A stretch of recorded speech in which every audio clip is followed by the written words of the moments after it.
والله يا عم عادل ما عارف الواحد هيشجع مين بعد ما الزمالك اعلن افلاسه. بلا الزمالك بالعرب، مش عارف الواد كريم اتاخر ليه؟ كل مره يتاخر كده. احترس، انا عشماوي الكارد الشرس، وهنا محدش يفتح بقه، اللي يفتح بقه من على الكرسي وازقه. اقول لك على حاجه، احذر، محتاج زار.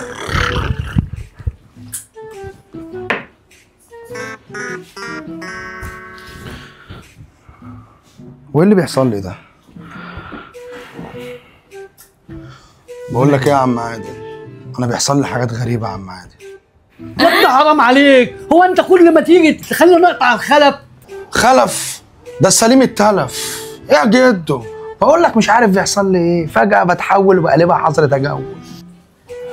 طبعا استاذن احنا يا عم عادل عشان شكلها هتبقى فيها تبول. وتسيبوني مع كريم يخوني؟ ما تقعد تنيل، هو انت ايه هتريل؟ اقعد يا ابني حرام عليك، يا ابني حرام عليك، ده انا عايز اتجوز واتجوز الرابعه.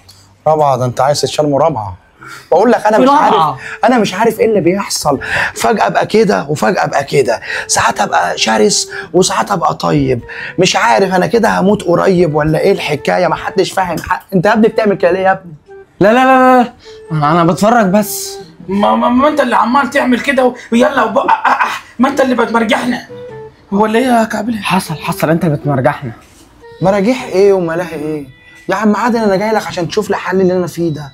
ده انا حتى ما بقيتش حتى اشوف شغلي ولا بقيت ادي دروس للعيال، ما بقيتش اهتم باي حاجه. والثلاجه بايظه، مش عارف ربنا الله يا اكبر. عم عادل انا بقيتش ادي دروس للعيال. الله اكبر. تعرف يا عم عادل اللي رضا الوالدين اهم من ابوك وامك. هي بس حبيت اخ امك. شوف لي حل في المحل عشان ازازه الخل، مش هينفع. اعمل ايه يا عم عادل؟ ما اعرفش ايه اللي بيحصل. أبا بقول لك ايه، انا بقول يلا بينا نقوم نمشي عشان شكله الموضوع فيه عفاريت. هو كده كده جاي لعم عادل، سيبه مع عم عادل هو يعيش معاه. يلا السلام عليكم. خدوني معاكم، خدوني معاكم. اقعد هنا انت وهو، يلا اقعد انت وهو، وانت خش جوه. ايه ده؟ انا كنت عايز اخش تحت هنا. بقول لك يا جابروس يا كعبيل، عايزين نعمل حوار عشان نمشي. بس عشان بس علينا. بس هو تقريبا قلب الشخصيه الطيبه. دقيقه واحده انا اقول لك نعمل ايه. اطلع بره، ولو عاوز تاكل القره يبقى خليها المره. السلام عليكم.